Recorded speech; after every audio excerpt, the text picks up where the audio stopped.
ஆகாஷவாணி.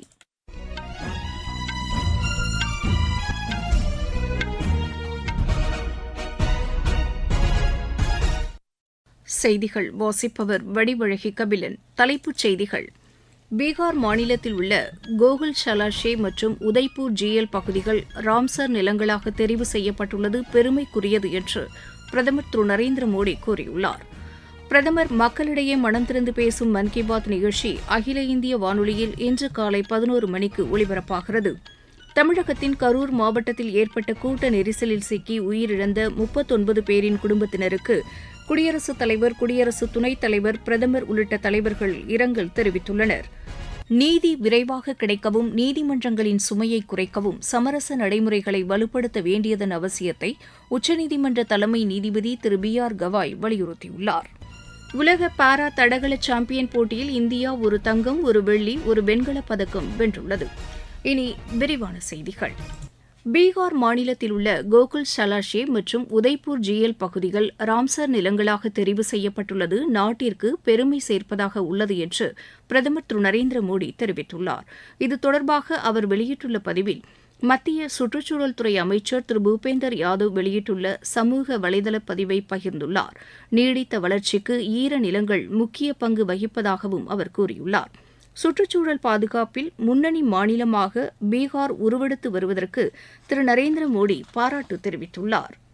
நாட்டின் வளர்ச்சிக்காக பிஜேபி தொண்டர்கள் பாடுபட வேண்டும் என்று மத்திய உள்துறை அமைச்சர் திரு அமித் ஷா கேட்டுக் கொண்டுள்ளார். பாட்னாவில் அக்கட்சி தொண்டர்களிடையே உரையாற்றிய அவர், தேர்தலில் வெற்றி பெறுவதற்கு தேசிய ஜனநாயக கூட்டணியில் இடம்பெற்றுள்ள அனைத்து கட்சிகளும் பொதுக்கூட்டங்களை நடத்த வேண்டும் என்று கூறினார்.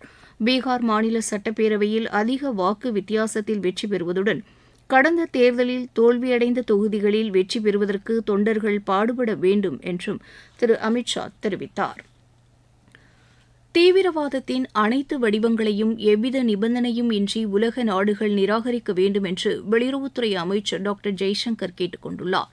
இந்தியா, பிரேசில், தென்னாப்பிரிக்க நாடுகளின் வெளியுறவுத்துறை அமைச்சர்கள் நிலையிலான கூட்டத்தில் கலந்து கொண்டு பேசிய அவர், தீவிரவாத செயல்களுக்கு எதிரான நடவடிக்கைகளில் இரட்டை நிலைப்பாட்டை உலக நாடுகள் தவிர்க்க வேண்டும் என்று வலியுறுத்தினார். சர்வதேச சட்டங்களுக்கு உட்பட்டு தீவிரவாதத்திற்கு எதிரான நடவடிக்கைகள் முழுமையான முறையில் மேற்கொள்ளப்பட வேண்டும் என்று டாக்டர் ஜெய்சங்கர் வலியுறுத்தினார். உள்ளூர் தயாரிப்புகளுக்கு பொதுமக்கள் ஆதரவு அளிக்க வேண்டும் என்று மத்திய கல்வி அமைச்சர் திரு தர்மேந்திர பிரதான் கேட்டுக் கொண்டுள்ளார். பீகார் மாநிலம் பாட்னாவில் பிரச்சாரம் மேற்கொண்டு பேசிய அமைச்சர், மத்திய மாநில அரசுகள் செயல்படுத்தி வரும் வளர்ச்சித் திட்டங்கள் பெரிதும் உதவிகரமாக உள்ளது என்று மக்கள் கருதுவதாக தெரிவித்தார். நாடு முழுவதும் BSNL நிறுவனத்தின் மூலம் 4G மொபைல் சேவைகள் மேம்படுத்தப்பட்டு வருவதாக வடகிழக்கு பிராந்திய மேம்பாட்டுத்துறை அமைச்சர் திரு ஜோதிராதித்ய சிந்தியா கூறியுள்ளார். ஒடிசாவில் நடைபெற்ற நிகழ்ச்சி ஒன்றில் காணொலி வாயிலாக கலந்து கொண்டு பேசிய அவர், பிரதமரின் தொலைநோக்கு பார்வையின் கீழ் மொபைல் சேவைகளை வழங்குவதில் குறிப்பிடத்தக்க சாதனை படைக்கப்பட்டுள்ளதாக கூறினார். 4G அலைக்கற்றை மொபைல் சேவைகளை வழங்குவதில் உலகில் 5வது நாடாக இந்தியா உருவெடுத்துள்ளதாகவும் திரு ஜோதிராதித்ய சிந்தியா தெரிவித்தார். குடியரசு துணைத் தலைவர் திரு சி.பி. ராதாகிருஷ்ணன் இன்று பீகார் செல்கிறார். பாட்னாவில் உள்ள லோக் நாயக் ஜெயபிரகாஷ் நாராயண் நினைவிடத்தில் அவர் மலர் வளையம் வைத்து மரியாதை செலுத்துகிறார். பின்னர் சாகித்ய அகாடமியில் நடைபெறும் நிகழ்ச்சியில் திரு சி.பி. ராதாகிருஷ்ணன் பங்கேற்று உரையாற்றுகிறார். நீங்கள் கேட்டுக்கொண்டிருப்பது ஆகாஷவாணியின் செய்தி அறிக்கை. நாட்டு மக்களுக்கான வரலாற்று சிறப்புமிக்க மோடி அரசின் தீபாவளி பரிசு சரக்கு மற்றும் சேவை வரி குறைப்பு. மருத்துவம் மற்றும் ஆயுள் காப்பீட்டிற்கான வரி முழுமையாக ரத்து. 36 உயிர்காக்கும் மருந்துகள் மீதான வரியும் ரத்து. அடுத்த தலைமுறைக்கான இந்த சீர்திருத்த நடவடிக்கைகளில் மாணவர்கள் பயன்படுத்தும் ஸ்டேஷனரி பொருட்களுக்கான வரி ரத்து. வீட்டு உபயோக மின்னணு பொருட்கள் மீதான வரி குறைப்பு. பால் பொருட்கள் மற்றும் பாத்திரங்கள் மீதான வரி 12%இலிருந்து 5% குறைப்பு. வேளாண் இயந்திரங்களுக்கான வரியும் 5% குறைப்பு. வளர்ச்சியடைந்த இந்தியாவிற்கான பயணத்தில் மோடி அரசு தொடரும் சீர்திருத்த நடவடிக்கைகள். பிரதமர் திரு நரேந்திர மோடி மக்களிடையே மனம் திறந்து பேசும் மன் கி பாத் நிகழ்ச்சி அகில இந்திய வானொலியில் இன்று காலை 11 மணிக்கு ஒலிபரப்பாகிறது. நாட்டில் உள்ள அனைத்து வானொலி நிலையங்களும் இதனை அஞ்சல் செய்யும். பிரதமர் உரை முடிந்தவுடன் அதன் தமிழாக்கத்தை சென்னை அகில இந்திய வானொலி ஒலிபரப்புகிறது. இது இரவு 8 மணிக்கு மறு ஒலிபரப்பும் செய்யப்படுகிறது. தமிழகம் மற்றும் புதுச்சேரியில் உள்ள அனைத்து வானொலி நிலையங்களும் இதனை அஞ்சல் செய்யும். சமரச நடைமுறைகளை அமல்படுத்துவதில் சட்டத்துறை அதிகாரிகள் முக்கிய பங்கு வகிப்பதாக உச்சநீதிமன்ற தலைமை நீதிபதி திரு BR கவாய் தெரிவித்துள்ளார். புவனேஸ்வரில் 2வது தேசிய சமரச மாநாட்டை தொடங்கி வைத்து அவர் பேசினார். நீதி விரைவாக கிடைக்கவும் நீதிமன்றங்களின் சுமையை குறைக்கவும் சமரச நடைமுறைகளை வலுப்படுத்த வேண்டியது அவசியம் என்று அவர் கூறினார். நீதிபதிகள், வழக்கறிஞர்கள் உள்ளிட்ட பல்வேறு தரப்பினர் ஒருங்கிணைந்து செயல்படுவதன் மூலம் சமரச நடைமுறைகளை வெற்றிகரமாக செயல்படுத்த முடியும் என்று திரு BR கவாய் தெரிவித்தார். அஸ்ஸாமில் ஆயுதப்படைகளின் சிறப்பு அதிகார சட்டம் மேலும் 6 மாதங்களுக்கு நீட்டிக்கப்படுவதாக அம்மாநில அரசு தெரிவித்துள்ளது.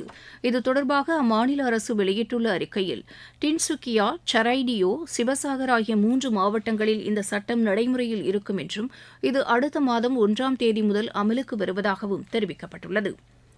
தமிழகத்தின் கரூர் மாவட்டத்தில் ஏற்பட்ட கூட்ட நெரிசலில் சிக்கி 10 குழந்தைகள், 17 பெண்கள் உட்பட 39 பேர் உயிரிழந்தனர்.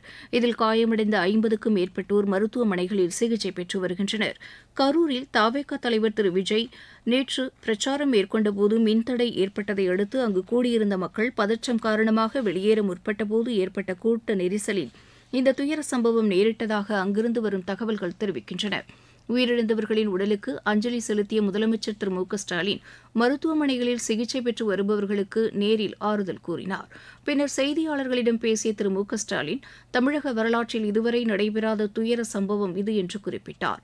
இதுபோன்ற சம்பவங்கள் எதிர்காலத்தில் நிகழாமல் இருக்க வேண்டும் என்று அவர் தெரிவித்தார். இச்சம்பவம் குறித்து விசாரணை நடத்த ஓய்வு பெற்ற உயர்நீதிமன்ற நீதிபதி அருணா ஜெகதீசன் தலைமையில் ஒருநபர் விசாரணை ஆணையம் அமைக்கப்பட்டுள்ளதாக திரு மு க ஸ்டாலின் கூறினார்.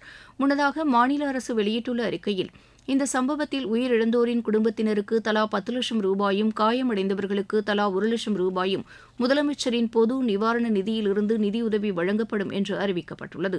இச்சம்பவத்தில் உயிரிழந்தவர்களின் குடும்பத்தினருக்கு குடியரசுத் தலைவர், குடியரசு துணைத் தலைவர், பிரதமர், மத்திய அமைச்சர்கள், தமிழக ஆளுநர் மற்றும் பல்வேறு அரசியல் கட்சித் தலைவர்கள் உள்ளிட்டோர் ஆழ்ந்த இரங்கல் தெரிவித்துள்ளனர்.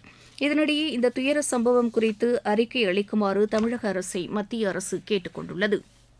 குஜராத், கொங்கன், கோவா, மகாராஷ்டிரா ஆகிய இடங்களில் கன முதல் அதி கனமழை பெய்ய வாய்ப்புள்ளதாக வானிலை ஆய்வு மையம் தெரிவித்துள்ளது. மத்திய பிரதேசம், விதர்பா, மேற்குவங்கம், சிக்கிம், ஜார்க்கண்ட் மற்றும் அந்தமான் நிக்கோபார் தீவுகளில் அடுத்த 3 நாட்களுக்கு கனமழைக்கு வாய்ப்புள்ளதாக அந்த மையம் கூறியுள்ளது.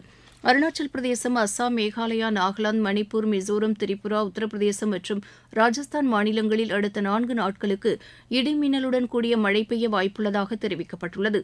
தமிழகம், கர்நாடகா மற்றும் புதுச்சேரியில் அடுத்த 2 நாட்களுக்கு கனமழை பெய்ய வாய்ப்புள்ளதாகவும் வானிலை ஆய்வு மையம் தெரிவித்துள்ளது. உலக பாரா தடகள சாம்பியன் போட்டியில் இந்தியா 1 தங்கம், 1 வெள்ளி, 1 வெண்கலப் பதக்கத்தை வென்றுள்ளது. புதுதில்லியில் நடைபெற்று வரும் இப்போட்டியின் உயரம் தாண்டுதல் பிரிவில் சைலேஷ் குமார் தங்கப் பதக்கத்தையும், வருண் சிங் வெண்கலப் பதக்கத்தையும் வென்றனர். மகளிர் 400 மீட்டர் ஓட்டப்பிரிவில் தீப்தி ஜீவான்ஜி வெள்ளிப் பதக்கம் வென்றார்.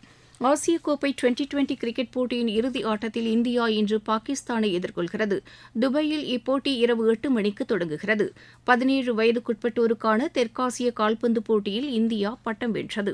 கொழும்பில் நேற்று நடைபெற்ற பங்களாதேஷ் அணிக்கு எதிரான இறுதி ஆட்டத்தில் இரு அணிகளும் தலா 2 கோல் அடித்திருந்த நிலையில் பெனால்டி ஷூட் அவுட் முறை கடைபிடிக்கப்பட்டது. இதில் இந்தியா 4-1 என்ற கோல் கணக்கில் பங்களாதேஷ் அணியை வென்று பட்டத்தை கைப்பற்றியது.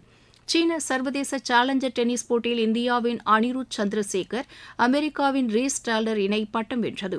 ஆடவர் இரட்டையர் பிரிவு இறுதி ஆட்டத்தில் இந்த இணை 6-2, 2-6, 10-7 என்ற செட் கணக்கில் தைவானின் ஜுங் ஹவோ ஹுவாங், தென்கொரியாவின் யூசிங் பார்க் இணையை வென்றது.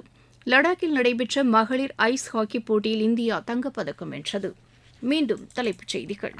பீகார் மாநிலத்தில் உள்ள கோகுல் ஜலாஷே மற்றும் உதய்பூர் GL பகுதிகள் ராம்சர் நிலங்களாக தெரிவு செய்யப்பட்டுள்ளது பெருமைக்குரியது என்று பிரதமர் திரு நரேந்திர மோடி கூறியுள்ளார். பிரதமர் திரு நரேந்திர மோடி மக்களிடையே மனம் திறந்து பேசும் மன் கி பாத் நிகழ்ச்சி அகில இந்திய வானொலியில் இன்று காலை 11 மணிக்கு ஒலிபரப்பாகிறது.